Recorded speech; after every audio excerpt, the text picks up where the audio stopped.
11 मार्च को मेरी ज़िंदगी में एक ऐसा दिन आया जो 11 मार्च से पहले पूरी ज़िंदगी कभी भी नहीं आया। मेरी मुलाकात मेरे वालिद साहब इनाम रुबानी साहब से हुई। और आपने मेरे कुछ इंटरव्यूज पिछले दिनों देखे, मैंने बताया था कि मेरे वालिद से कभी मुलाकात नहीं हुई।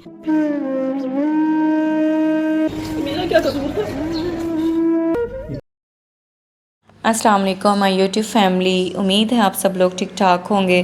तो जी, जैसे कि आपने देखा कि साहिबा के वाले साहब से साहिबा की मुलाकात हो गई है, तो जी इसी खुशी वाली ख़बर के साथ साथ आप लोगों से गुजारिश करते चलें कि हमारा न्यू चैनल है, तो प्लीज़ आपकी सपोर्ट की ज़रूरत है हमें।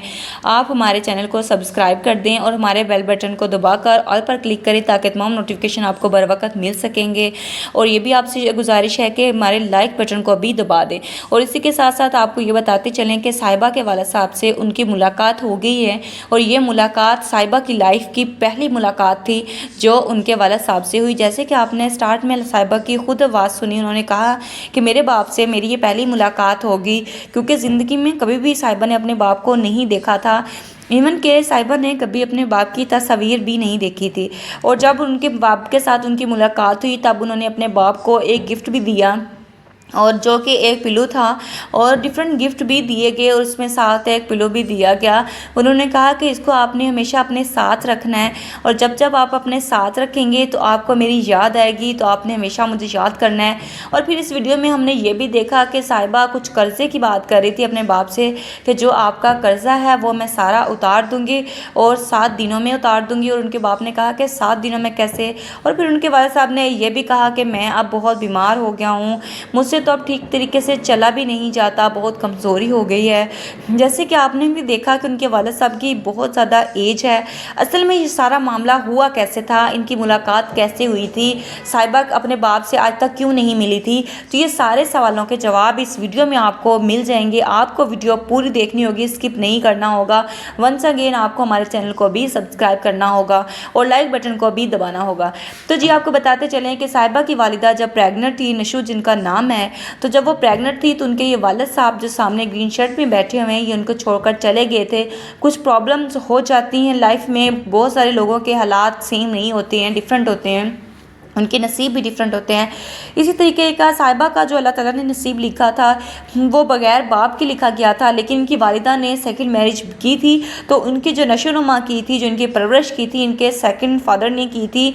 जो इनके स्टेप फादर थे, इनकी वालिदा की जो दूसरी शादी हुई थी, उनके जो फादर थे, मतलब इन्होंने कहा कि मुझे मेरे सेकंड फादर ने बाप की तरह ही पाला है, वैसे ही रखा, लेकिन उन्होंने हमेशा अपने बाप की कमी को महसूस किया। उन्होंने हमेशा अपने बाप को मिस किया, और बहुत सारे इंटरव्यू में भी मैंने सबने देखा कि उन्होंने बहुत ज़्यादा मिस किया।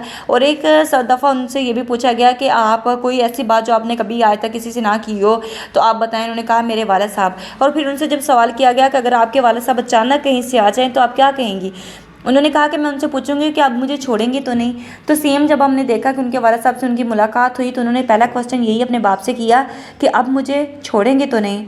तो जो एक बहुत ज़्यादा दुख वाला और तकलीफ़ वाला लम्हा था, और ये लम्हा फ़िक्रिया भी है जो आजकल के जनरेशन को बहुत बड़ा मैसेज भी है कि प्लीज़ खुदारा अपनी औलादों को अपने पास रखें, उनकी हिफाजत करें, उनकी परवरिश खुद करें।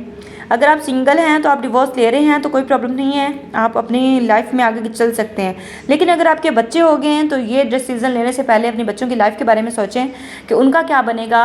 आप देखें कि साहिबा की लाइफ को देख लें, वो कितना रो रही थी, उसका वालिद साहब भी कितना रो रहा था, और कितनी उनकी हालत नाजुक थी, और किस कंडीशन में थे, किस कर्ब में थे। अल्लाह ताला ये कर्ब किसी को ऊपर ना दिखाए, अल्लाह ताला सबको महफूज रखे, अपने हिफ्ज़ ईमान में रखें।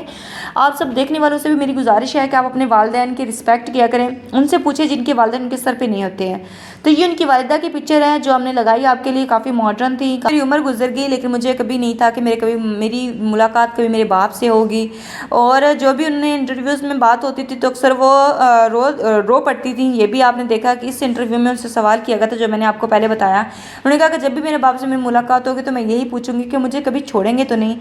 तो इसीलिए कहा जाता है कि वालिदैन को भी अपने बच्चों का ख्याल रखना चाहिए। ये एक बहुत बड़ा मेंटली टॉर्चर होता है जो बच्चों को फेस करना पड़ता है अपने मतलब पेरेंट्स के अलग होकर, चाहे मदर्स छोड़ दे चाहे बच्चे फादर्स छोड़ दे, तो एक बहुत ये बड़ा गिल्ट होता है। और इसी के साथ साहिबा बहुत रोते हुए नजर आई, अपने बाप से अपने दिल का हाल बताते हुए नजर आई। तो उन्होंने अपने बाप से कहा कि मेरी तरफ देखकर बात करें, लेकिन बाप ने कहा कि नहीं, मुझे तुमसे शर्म आती है, मैं तुम्हारी तरफ नहीं देख सकता, कैसे आंखें उठाऊं। तो बहरहाल फिर उनके बाप ने उनकी तरफ देखा और बात की और बताया कि मैं तो अब चल भी नहीं सकता हूँ। तो एक हसन इनके फ्रेंड्स हैं जिनकी कॉल आई थी इनके हस्बैंड को, तो उन्होंने कहा कि क्या आप हमारी साहिबा से बात करवा सकते हैं। साहिबा का बाप साहिबा से बात करना चाहता है। फिर साहिबा की फ़ोन पे कॉल पे बात हुई, फिर इजाज़त मिली और उन्होंने कहा कि मेरे अब कुछ वक्त रह गया है, मेरा आखिरी वक्त है, तो मैंने सोचा कि क्यों ना मैं अपनी उम्र के इस हिस्से में आपसे माफ़ी मांग लूँ। तो साहिबा से वो माफ़ी मांगने आए थे, माफ़ी मांगना चाहते थे। जो उनके साथ टाइम स्पेंड हुआ वो साहिबा का लाइफ का सबसे यादगार टाइम था। साहिबा व्लॉगर भी हैं, यूट्यूब पर अपने व्लॉग भी बनाती हैं। अगर आप उनके व्लॉग देखना चाहते हैं तो साहिबा के जाकर आप व्लॉग्स भी देख सकते हैं और आप ये भी देख सकते हैं कि उनकी लाइफ कैसी है। अब वो फिल्म स्टार नहीं रही हैं, ना ही उनके हस्बैंड फिल्म स्टार हैं। वो कभी कभार किसी फिल्म वगैरह ड्रामा वगैरह में आ जाते हैं, तो आप ये देख सकते हैं और आप हमें कमेंट सेक्शन में बता सकते हैं कि आपको हमारी वीडियो कैसी लगी। इसी के साथ उम्मीद है आप सब लोग अपना ख्याल रखिएगा, दुआ में हमें याद रखिएगा। अल्लाह।